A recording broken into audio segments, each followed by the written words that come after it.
안녕하세요. This is Michelle checking in from Seoul, South Korea. It has been 72 hours officially as of a few minutes ago that I have been here, and I wanted to say hello. I have made it. I'm here. I know that I've spoken with a few of you, keeping in touch, but I know some of you are wondering or curious about how things are going. So I just wanted to check in and say hi and tell you a little bit more about what these 3 days have been like for me. So I will start by saying that it does not feel like 3 days, it feels like a week. I am jet lagged, and this is some of the worst jet lag that I've ever had. If you are on the east coast of the US, I am 14 hours ahead of you right now, and I don't know what time is anymore. Time is a construct, and I am reconstructing it just one day at a time.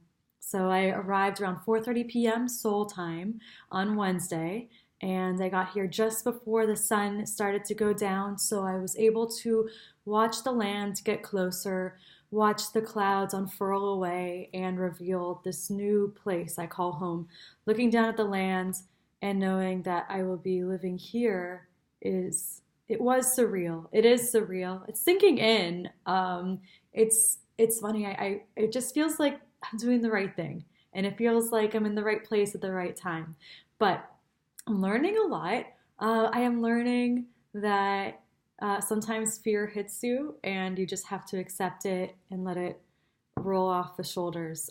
It's scary to live on the other side of the world where I don't speak the language. It's scary to teach English. Oh, yeah, I'm teaching English here in Korea, in case you didn't know what I was doing here, teaching students to speak English. And it's daunting to be in front of a classroom, working in a new field. But it's one that I'm very passionate about. I think education is very important. I think education is one of the keys to expressing ourselves, understanding each other, and will ultimately make the world a better place. So this is my little way of giving back to the world. So rolling back a little bit, I thought it was kind of funny. We're talking about fear. I just got rid of almost everything I own. I hopped on a plane, flew to the other side of the world, and, well, came here to move, to live here for at least a year. And I felt some fear in the cab ride over that was kind of silly. So one of the things that was cool was when I got off of the plane, there was a guy waiting for me with my name on a sign, which is not a thing just in the movies. He picked me up, and he did not speak much English. So I don't speak Korean. I know a few words, and I'm learning more. One of my goals here, so I don't think there's an excuse to live in a country and not know the language. How could I not immerse myself into the country here? But right now, I don't really speak anything. So my one goal in this cab ride was to find out this man's name, and I had my phrase book and a little English Korean dictionary, and I tried in 3 different ways to learn this man's name, to ask him in broken Korean, "What is your name?" And I failed miserably. He didn't understand me at all. I was afraid at first to even speak, to even try to ask him. And I thought, oh my gosh, I just hopped to the other side of the world, which is terrifying in itself. And I'm afraid to speak a broken language I don't know to this man.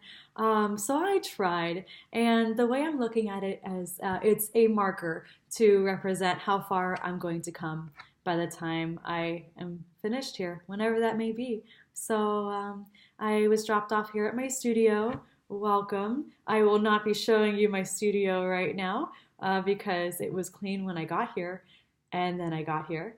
And now it's not clean because I strewed my stuff all over the place. So it's a little bit of a mess. But there will be pictures coming, don't worry. And there will be probably a tour of my little studio. It's small, it's comfy. When I got here, the adrenaline hit me. and my team leader for my branch, which is right across the street, reached out to me and asked if I'd like to come meet my coworkers, which of course. And it was really cool. These are people, these are teachers from all walks of life, from all over the world, from the US, South Africa, New Zealand, Australia, Spain, England, a little bit of everywhere. And they're some of the warmest people I've met outside of Disney. As a collective, a lot of you are really warm, and you don't work at Disney. I just mean as a collective unit. It's everyone's so positive. Everyone's coming from the same proverbial boat that they took this leap of faith and came here, and now they're just spreading the positivity, spreading the karma, and I will do my best to do the same. I'm learning a lot from these people in only 3 days. Day 1 and day 2, I was at campuses training more. So Bundang, where I live, is a little bit more on the outskirts of Seoul. I was at Daechi and Songpa campus. Those are a little bit more inland. I had to take the train to get there, which, let's talk about another humbling experience. Besides not being able to speak the language. Thankfully, there are English translations around the transportation here, but it's very, so Koreans live here. Whoa, surprise. Not a lot of foreigners that I'm seeing. There are large expat communities here, but so far in my 3 days outside of the airport and outside of my school campuses, I only saw one foreigner besides myself. It was a man who was reading religious text on the train. So, it's humbling. The school trainings went great. My first day was training elementary school. Second day was middle school. The Korean versions of those things. These students are probably 7 to 15 years old or so. I spent the final 2 hours of those 2 days actually in front of the classroom, which was also daunting, but exciting. And I think with practice, I'll get a lot more comfortable, and I'm looking forward to teaching these kids. They are so cute, but more on that another time. So today was my first day off of 2. It's the weekend, it's Saturday here, and I got some sunlight because I was not indoors so much today.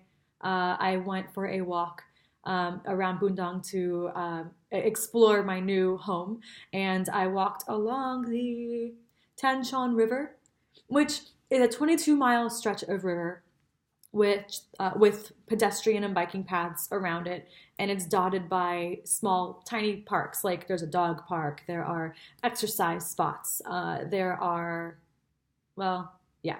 And you can see the mountains in the distance. You can see the city all around you.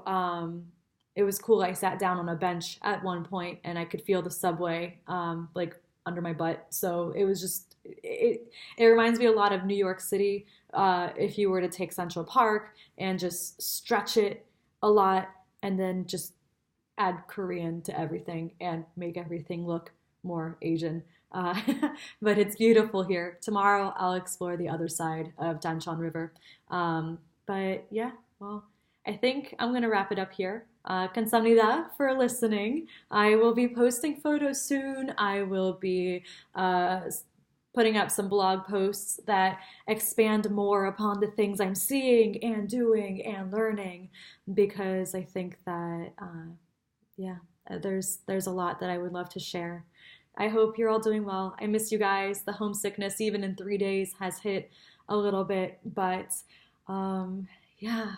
All right, let's go do this. 안녕하세요.